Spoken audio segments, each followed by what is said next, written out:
¿Qué tal? Mi nombre es Marcos Ovidio y en este momento voy a tratar de desarrollarles un poco sobre el tema de la corriente literaria llamada New Criticism, que traducido significa la nueva crítica.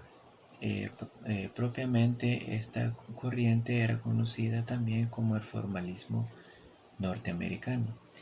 Pues bien, esta corriente llamada formalismo norteamericano es una corriente de la teoría literaria del siglo XX, donde particularmente fue originada en el sur de los Estados Unidos en la década de los años 30. También conjuntamente con esta corriente también se dieron tres tendencias que eran muy notables en esa década de los años 30 de la teoría de la literatura, las cuales son: número uno, una corriente marxista; número dos, la escuela de Chicago; y número tres, los intelectuales neoyorquinos.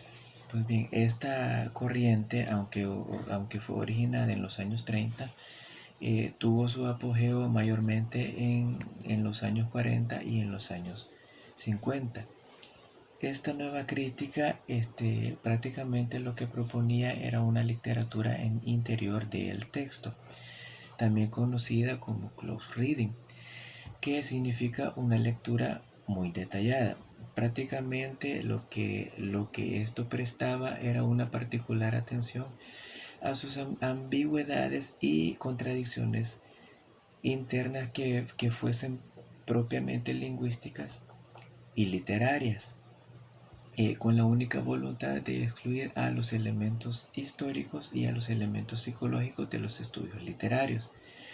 Esto lo hacían con la creencia de que había que analizar la obra en sí, lo que prácticamente era en gran medida tenía mucha similitud con el formalismo ruso. Pues bien, el formalismo norteamericano con el formalismo ruso, aquí en estas dos corrientes podía verse de que ambas corrientes pues se prestaban a una especial atención a la materialidad del lenguaje literario.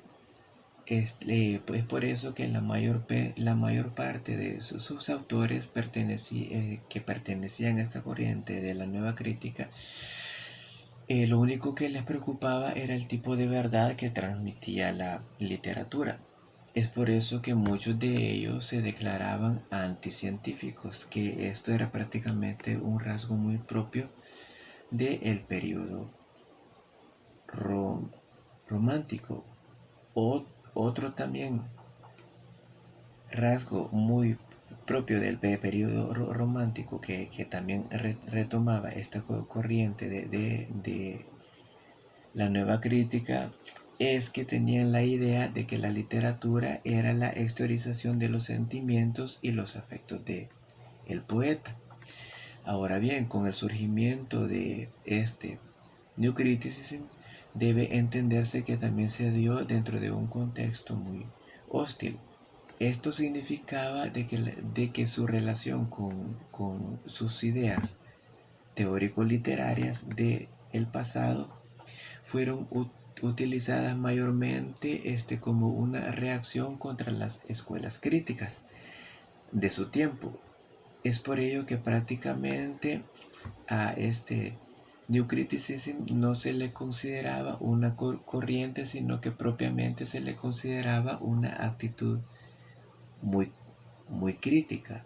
Es decir, de que no tenía atrás de sí como un respaldo lingüístico, o que no tenía más bien como unas reflexiones sobre el valor de la lengua literaria, sino más bien lo que mantenían mayormente era un enfrentamiento contra la crítica periodística que se venía desarrollando pues en los Estados Unidos en las primeras décadas del siglo XX.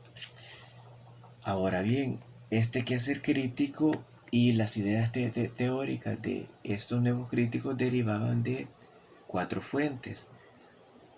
las cuales eran la poética romántica inglesa, la tradición de pensamiento literario norteamericano, la ideología y conceptos sobre la literatura de Hulme y la tradición representada por Lewis y por Eliot. Lo que ellos sostenían era que si el escritor y el crítico eran los responsables del lenguaje en una sociedad, pues esto también significaba de que la tarea fundamental de la crítica pues era la de juzgar las obras literarias.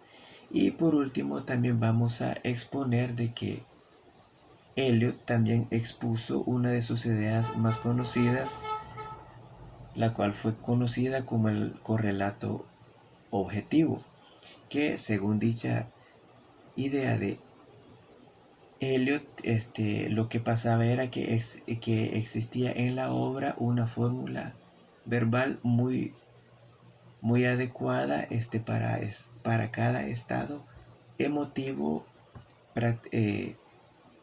poéticamente expresado. Solamente, muchas gracias por la atención.